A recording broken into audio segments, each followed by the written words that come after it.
Alright, so then we're going to look at attaching the bolt to the back of the borden connector. This might look a little weird. I've got the camera set up slightly differently. It's just an ordinary screw bolt I got. I cut the end off with the dremel. And basically what we're going to do is we're just going to get the borden connector. I want to pick the nicest side, which is actually this side. And we're just going to chemically weld it onto that like that.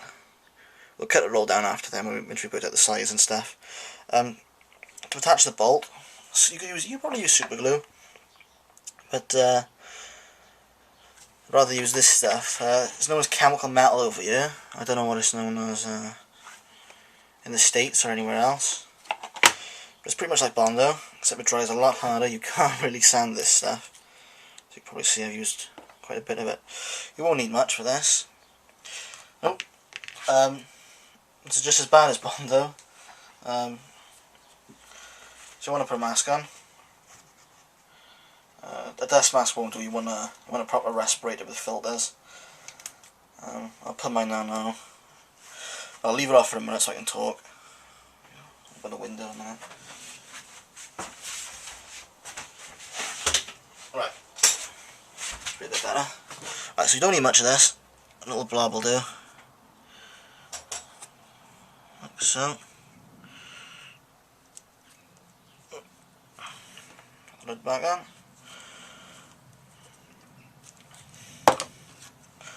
This here is your hardener. It's a 2-part mix. Don't need much hardener, especially with this little amount. You really don't need much. I'll probably do.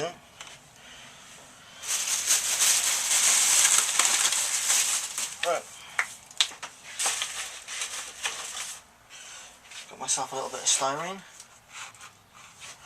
Try to figure out the scoring cut.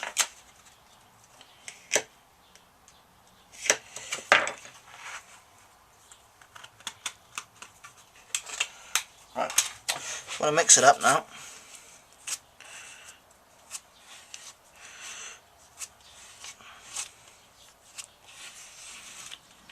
I'm going to put my respirator on. Sorry if it sounds a little bit muffled now. Right, make sure it's all thoroughly mixed in. You don't really want to see any hardener. We don't want to work too long on it. This is just quite a quick setting time. You can see what I'm doing. Yep. Okay. So I'll scoop it all up. That's on your bit. A little spatula. Get your screw. Find the nasty end, which you already cut because you might have damaged the threads. Okay. You want to cover it. Oh, also, what I done earlier as well was I scratched up the side that we're going to be attaching to the borden. Just done a little bit more, just to give it something else extra to bite into. So you got the chemical weld. Place it on the borden, like so, and work it down with your fingers. Probably not the best thing to dig it on your skin, and that's pretty much it. I'll cut now, and I'll start back up when this is dried. Right, so I neatened up the borden. Here it is with the chemical metal and the screw. I've cut it down a lot now. Instead of bolting it on now, we're going to do it like the original, which is epoxied on. But instead of using epoxy resin, we're going to actually use the chemical weld, as it's a lot stronger, and it should stop the borden rotating as well on the helmet, which should be a lot better. So cut the helmet out, as you saw earlier in the other video. Here's the borden a lovely pass straight through, and there it is. So what we're going to do, if we flip this over, is we're just going to cover this area with epoxy resin, allow it to harden, and then we'll have the finished borden installed. We then get on to attaching the rangefinder stalk. Right, so I'll cut to it now. Right, welcome back. So, borden connector. The intention was to bolt it on. Was having some difficulties doing that, so just like the original, we've gone in epoxied it on. Well, chemical welded it on. Like I said in the other video, here's the borden, all nice and attached. Don't know if you'll see the inside. There's the inside. It doesn't look too pretty now. It's still a little bit soft. Once it's hardened up, we'll neaten it up with the dremel. And once the helmet's been coated in black on the inside, you won't notice it. Going on to the rangefinder now. The rangefinder stalk. The stalk that come with this helmet, already pre-drilled. So nothing really needed doing to that. Got to drill out a small little hole here for the rangefinder. Like we've already said, the ear's already bolted on, so there's nothing much to do with that. All that really is required to do is take your rangefinder stalk, slot it into the helmet, like so. Your bolt, put the bolt in the hole, turn the helmet over, little nut, quite simply.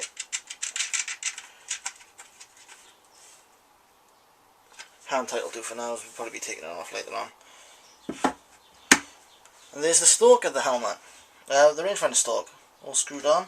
I don't have the rangefinder down in the shop at the moment, so we won't put that on. But so long, it'll move down for you. Go back up as well. Next now is the visors. The owner of this helmet actually sent 2 acrylic visors. Very nice of him. Here's one. This is actually not very accurate, because the original helmet, believe it or not, the visor was actually green. On the painted helmet, which I'll probably get some footage of after, I'll show you the green visor in it. But these ones actually fit in really, really nice on these helmets. I just slide it in.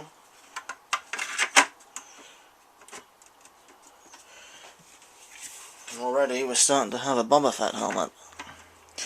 Okay.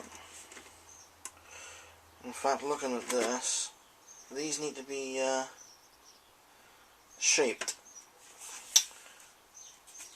I'll have to do that in the house. I'll show you how to do that. It's a fairly simple process. What we're going to have to do is, I'll show you what's wrong. Basically, the interior curve of the helmet,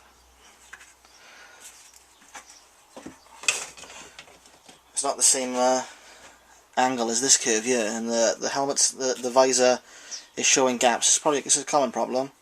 To do this, all we need to do is slowly heat at the visor, bend it into place how we want it, let it cool, and eventually it'll start to sit in the right spot. I'll show you how to do this now in the next video. Thanks for watching. Hope you enjoyed it. Don't forget to like, comment, subscribe, all that sort of stuff. Yes, hopefully now next video we'll have a pre-assembled Boba Fett helmet. So the next video we'll look at installing one of these. Thank you.